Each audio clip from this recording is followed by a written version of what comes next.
अब बात करते हैं देश भर में युवक द्वारा निकाली गई राम राज्य युवा यात्रा, जिसको कि महाराष्ट्र का करीब अंतिम पड़ाव पर है और राज्य के एक बहुत ही महत्वपूर्ण धार्मिक स्थान माहूरगढ़, एक शक्ति स्थान है, देवी माता का स्थान है, वहां पर आज पहुंची है। 16वां दिन कैसा रहा ये तो हम बताएंगे, लेकिन मैं आपको थोड़ा ये भी बताऊं कि क्योंकि यात्रा में एक दिन में 10-10, 12-12 कार्यक्रम भी हो रहे हैं, क्योंकि लोगों को पादुका का दर्शन होना चाहिए, तो कुछ ऐसे स्थान हम आपको जो ज्यादा विस्तार से दिखाना चाहते हैं, जिनका दर्शन कराना चाहते हैं, ऐसे कुछ स्थानों को पीछे से भी हम आपको दिखाएंगे। कल के कार्यक्रम में हमने आपके सामने महाराष्ट्र के कोपरगांव, मतलब जहां से प्रवेश किया वहां से लेकर कोपरगांव तक के स्थान दिखाए थे। आने वाले दिनों में उसके बाद से लेकर आगे के भी स्थान दिखाएंगे। आज हम आपको उन मंदिरों को भी दिखाएंगे जहां पर हमारे प्रोडक्शन टीम ने विशेष प्रयास करके वहां की ऐतिहासिक, धार्मिक, सामाजिक, सांस्कृतिक, स्थापत्य कला, ऐसे विभिन्न प्रकार के विषयों का बड़ा ही क्वालिटी प्रोडक्शन किया है। यह यात्रा अब आगे आपको ऐसे मंदिरों के पैकेज, उनकी जानकारी, भले हमको यात्रा 16वें दिन पर हो, लेकिन थोड़ा पीछे से भी हम आपको कुछ मंदिरों को आज के कार्यक्रम में और आगे भी दिखाते रहेंगे। तो चलिए राम राज्य युवा यात्रा में।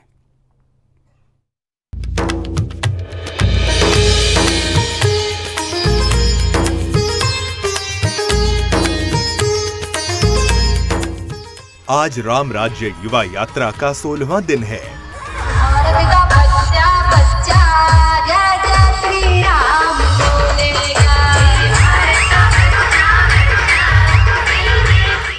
राम राज्य युवा यात्रा आज लोनार से होती हुई नगर नगार तस, रिथौड़ और महूगढ़ तक पहुंची।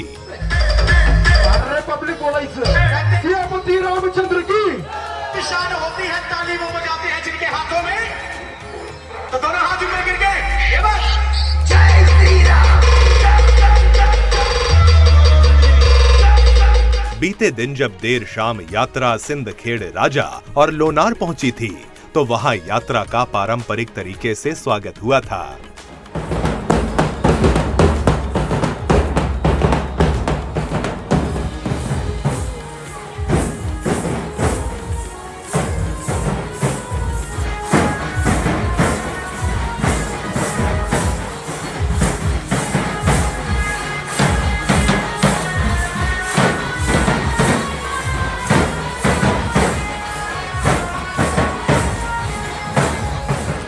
सिद्धेश्वर राजा में राम भक्तों द्वारा बाइक रैली निकाली गई थी। श्री प्रदोष चौहानके जी रथ पर बैठे हुए चरण पादुकाओं को हाथों में ले लोगों का दर्शन करवा रहे थे।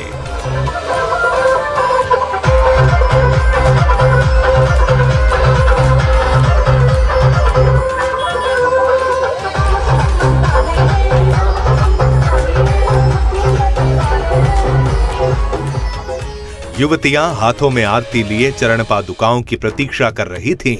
ऐसा लग रहा था मानो काफी दिनों से वो राम राज्य युवा यात्रा के आने की प्रतीक्षा कर रही हों।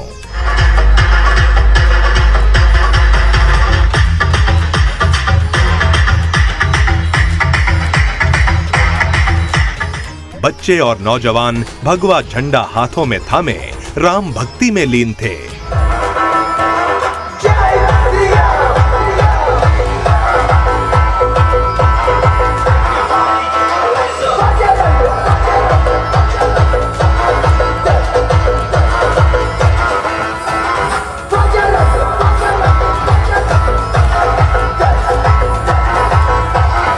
रात्रि के समय काय गांव में एक सभा में श्री प्रदोष चौहानके जी ने श्रद्धालुओं के साथ संवाद किया। राम राज्य युवा यात्रा का महत्व समझाते हुए हुंकार भर विशेष तौर पर युवाओं को राम राज्य स्थापित करने हेतु प्रोत्साहित किया।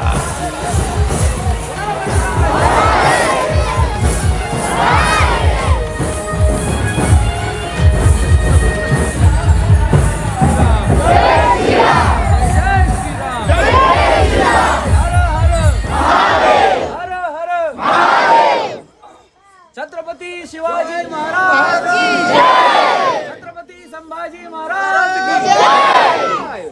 कोणाला पाहिजे रामराज्य? म्हणा मला पाहिजे. कोणाला पाहिजे रामराज्य? कोणाला पाहिजे रामराज्य? तर मित्रांनो, रामराज्य फक्त घोषणा देऊन येणार आहे का? तर आयुष्यात संघर्ष करायचा वय कोणतं असतं? कोणतं वय? अरे बोला ना. आज सुबह जब राम राज्य युवा यात्रा लोनार में भ्रमण के लिए निकली तो यात्रा का स्वागत बेहद ही पारंपरिक अंदाज में किया गया। एक ऐसा तीर्थ स्थान जहां श्री राम जी के पद चिन्ह हैं। यहाँ ब्रह्म कुंड में श्री राम जी ने पिंड दान किया था। यहाँ प्रभु श्री राम जी ने अपने वनवास के दौरान सबसे महत्वपूर्ण क्षणों में से एक बिताया था।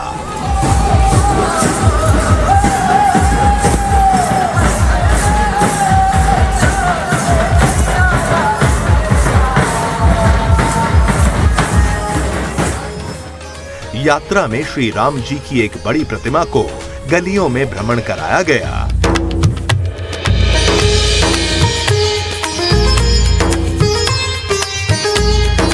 उसके पीछे रथ यात्रा थी जहां चरण पादुकाओं को रखा गया था।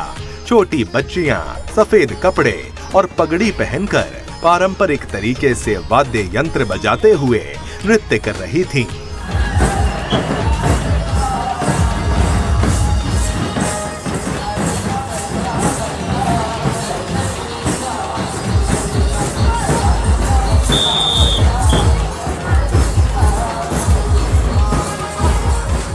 सूर्य की भगवा किरण जब भगवा झंडे पर पड़ रही थी तो ये दृश्य काफी मनमोहक लग रहा था। सड़क के दोनों ओर महिलाएं नई पोशाक में दिख रही थीं। शोभा यात्रा की आवभगत के लिए राम भक्त पारंपरिक अंदाज में नृत्य कर रहे थे।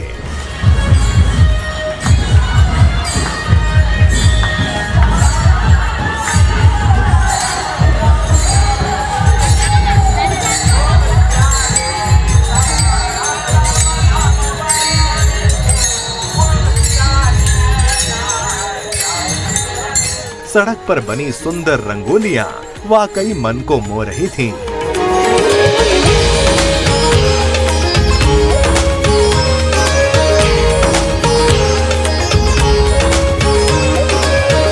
लोग बैंड बाजे बजाते हुए शोभा यात्रा के साथ आगे बढ़ रहे थे।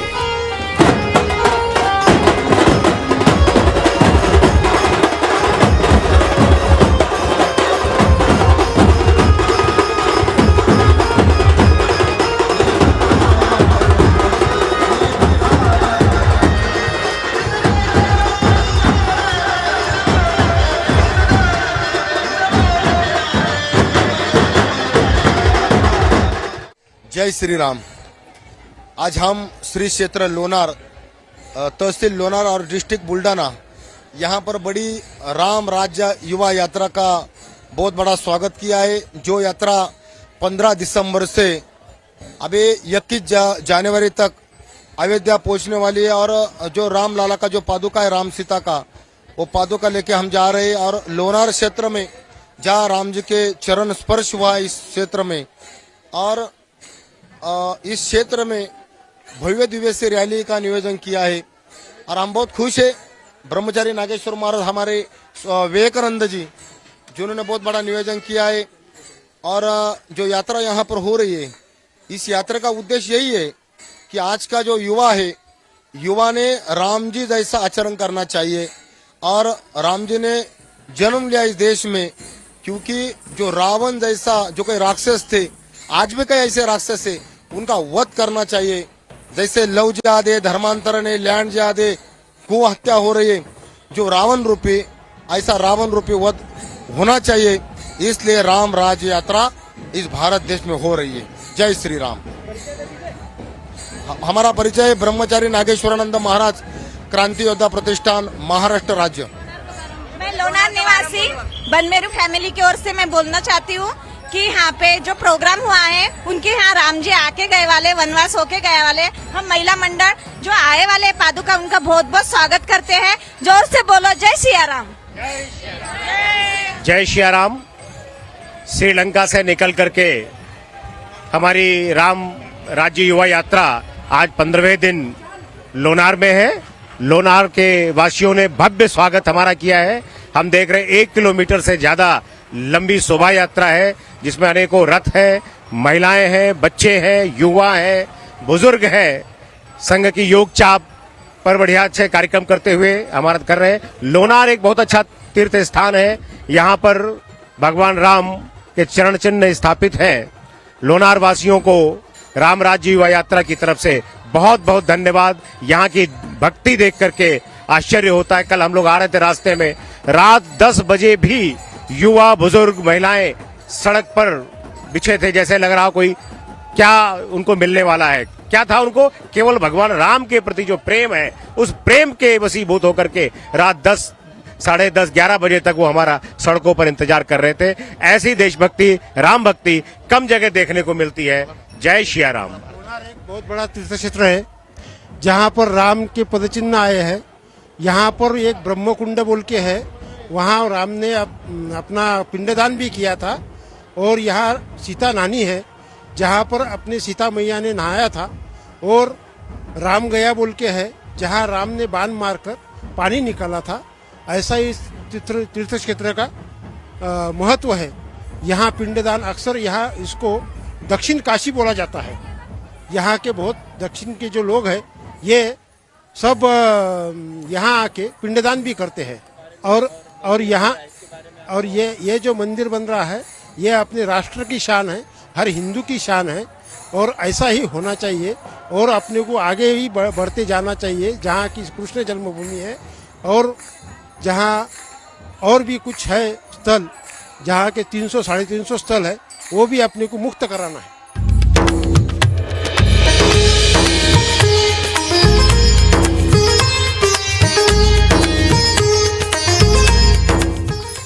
दोस्तों नमस्कार, सुप्रभात।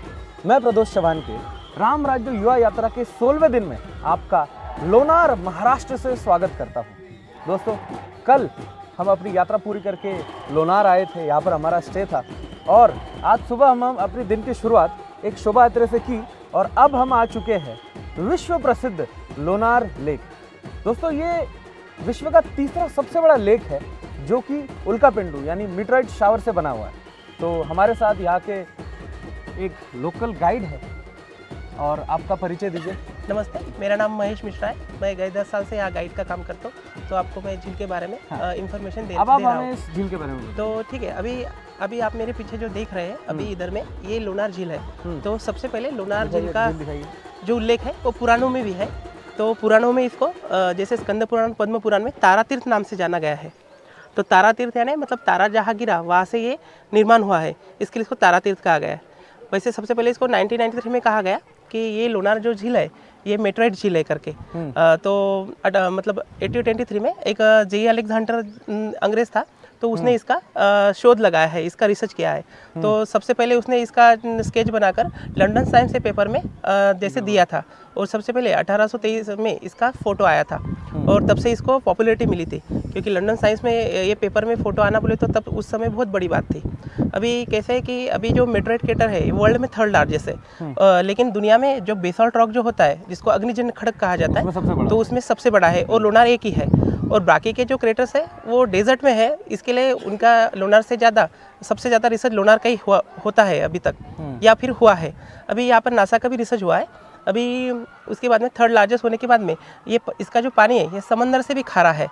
10.5 इसका pH है, अभी डेड सी है। इसके वजह से इसमें कोई सी लाइफ नहीं है। अभी इसमें पहले लोग साबुन तैयार करते थे या फिर नमक भी इससे तैयार होता था। ऐसे अलग अलग तरह के ऐसे यहाँ पे जो उल्लेख है वो मिलते हैं। उसके बाद में इसका खासियत ऐसा है कि कहीं भी आप ये झील के किनार पर 3 या 4 फुट का खड्डा करते हो तो आपको मीठे पानी का जो फ्लो होता है वो लगता है, स्वीट वाटर जो पीने लायक है। और उसके बाद में ये पानी के अंदर कुछ बैक्टीरिया है, जैसे कुछ उनको मैग्नेटिक बैक्टीरिया कहा जाता है, कि जो दुनिया में अभी तक कहीं देखने नहीं मिले हैं। कि जैसे मैग्नेट जब आप हाथ में पकड़ लेते हैं तो वो अपने को नॉर्थ साउथ दिखाएगा, तो वैसा ही वो जो बैक्टीरिया है नॉर्थ साउथ में ही चलते हैं। और उसके बाद में कुछ पुराने टेम्पल्स है यहाँ पर एक क्रेटर के सराउंडिंग में। तो ये टेम्पल्स जो है ये हज़ारों साल पुराने हैं। जैसे 11वीं सेंचुरी में बनाए, कुछ 10th सेंचुरी में बनाए। तो कुछ हेमाडपंथी है, कुछ यादव कालीन है, कुछ चालुक्य कालीन है। उसके बाद में यहाँ पर एक मेन देवी का मंदिर है, कमलजा देवी नाम से उसको जाना जाता है। वो मंदिर के सामने पहले एक पानी का कुआं था। कुआं एक ही जिसमें कौन नहीं, दुबाजक नहीं, पार्टीशन नहीं, नॉर्मल कुएं जैसा कुआं था। तो आपको मतलब ये जान के आश्चर्य होगा कि एक ही कुएं का पानी आधा खारा था और आधा मीठा था, तो उसको सास बहू का कुआं बोलते थे। सास का पानी और बहू का मीठा, ऐसी कहानियाँ है यहाँ पर। और वो कुआं देखने मिलता था, लेकिन अभी वाटर लेवल बढ़ने की वजह से अभी वो देखने नहीं मिलता है। और तो अब जो हमारे पीछे ये इतना बड़ा मंदिर हम अभी देख पा रहे हैं, ये देख रहे हो आप, तो ये गोमुख मंदिर है। और इसमें ये अखंड जो पानी का वाटरफॉल है, ये साल के 365 दिन इसी तरह से आता है। अभी एक कहानी है यहाँ पर कि यहाँ पे लवणासुर का वध हुआ था, भगवान विष्णु जी ने किया था। और वो भगवान जी के पैर को धोने के लिए ब्रह्मा जी के आह्वान पर यहाँ पे गंगा जी को बुलाया गया। तो ये गंगा के नाम से भी इसको ये किया जाता है। तो यहाँ पर वध हुआ था या फिर हाँ, यहाँ पर ही वध हुआ था। अच्छा, हाँ। और जैसे लोनार केटर का नाम पहले जैसे लोनार ये गांव का नाम जो था ये वीरज तीर्थ था, लेकिन लवणासुर का वध होने की वजह से लोनार ये नाम प्रसिद्ध हुआ ये गांव का। पहले वीरज नाम था इसका। अच्छा, तो श्री राम जी का और क्या हाँ, महत्व है और यहाँ पर अभी जब वो यहाँ आए पर कैसा थे? है, हाँ, वनवास में जब श्री राम जी यहाँ पर आए थे, इस तरह के उल्लेख मिलते हैं। तब एक नीचे स्पॉट है क्रेटर के अंदर, एक सीता नानी टेम्पल है। हाँ। तो सबसे पहले जब वनवास में थे तब सीता जी को नहाना था। हाँ। तो राम जी ने अपने तीर से गोमुख को प्रगटाया था। एक नीचे भी छोटा गोमुख है, तो सबसे पहले उसके नीचे जी सीता जी नहाए। तो इसके लिए उसको सीता की नहानी कहा जाता है। बिल्कुल। तो फिर वहाँ पर जो भी सौभाग्यवती स्त्री आए, मतलब लेडी नहाती है, तो उनकी पति की उम्र बढ़ती है, तो इसके लिए उसको सौभाग्यवती तीर्थ भी कहा जाता है। उसके बाद में एक राम गया टेम्पल है, तो वहाँ पर भी वो थे, उन्होंने जैसे तो तर्पण विधि है वो किया था दशरथ जी का वहाँ पर, ऐसी कहानियाँ हैं। तो वहाँ पर एक टेम्पल है जैसे राम टेम्पल बोल के, तो उसको राम गया का टेम्पल भी बोलते हैं। और वहाँ पर एक झरना है, वाटरफॉल, तो वो भी राम जी ने अपने बांध से उसको प्रगटाया है। तो वो भी अभी तक अखंड उसका जो पानी है वो बहते रहता है। तो वो स्पॉट नीचे में है क्रेटर के अंदर। तो वो मंदिर की भी खासियत है कि सूर्य उदय से सूर्यास्त तक वो मंदिर में आपका 3 शैडो गिरेगा। अच्छा, हाँ, ये उसका खासियत है। और राम जी वहाँ पर अकेले हैं, क्योंकि जब उन्होंने जो तर्पण विधि किया था, तो तर्पण विधि करने का ज्येष्ठ पुत्र का अधिकार होता है, और कोई भी शस्त्र साथ में नहीं होता है, अकेला होता है पुत्र। तो इसके लिए राम जी वहाँ पर अकेले ऐसे बताया जाता है। तो बहुत बहुत धन्यवाद आपका। Thank you. तो दोस्तों, ये था लोनार लेक के बारे में एक डिटेल्ड इन्फॉर्मेशन यहाँ के लोकल लोगों के द्वारा। आज और भरपूर लोग अब यात्रा अपने अगले पड़ाव माहुरगढ़ की तरफ तेजी से बढ़ रही है। जुड़िए हमारे साथ इस यात्रा में और देखिए श्री राम जी के पद चिन्ह जहाँ जहाँ जा रहे वहाँ वहाँ हम जा रहे। तो चलिए, जय श्री राम। तीर्थ कहा जाता है। इस मंदिर पर शुक्राचार्य जी का वास्तव्य था, और ये मंदिर शुक्राचार्य जी के पास संजीवनी मंत्र होने के कारण ये मंदिर की महिमा बहुत ज़्यादा है। यहाँ पर शुक्राचार्य जी ने एक वरदान दिया था इस मंदिर को कि यहाँ पर कोई भी शुभ कार्य अगर करना है आपको, शादी ब्याह कोई भी शुभ कार्य करना है, तो बिना मुहूर्त के यहाँ पर शादियाँ होती है। शुभ मुहूर्त देखने की ज़रूरत पड़ती नहीं है। इसलिए इस मंदिर में जो भी शादियाँ होती है वो बगैर मुहूर्त के होती है। दूसरी बात, जिन लड़का या लड़कियों की शादी में कोई प्रॉब्लम है, शादी फिक्स नहीं होती होगी, शादी जमती नहीं होगी, तो उन्होंने अगर यहाँ पर आकर शुक्राचार्य महाराज जी को अगर अभिषेक अर्पण किया, तो उनकी शादी में कोई अड़चन, जो भी अड़चन रहती है वो सब दूर होती है। ऐसी मान्यता यहाँ पर है।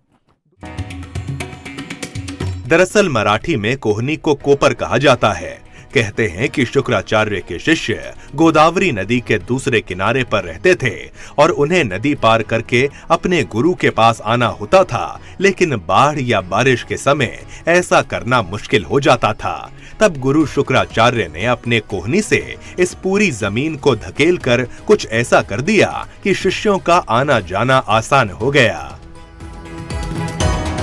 शुक्राचार्य जी का आश्रम गोदावरी नदी के दक्षिण तट पर था, और बीच में नदी का प्रवाह था, और उत्तर किनारे पे उनके शिष्यगण रहा करते थे।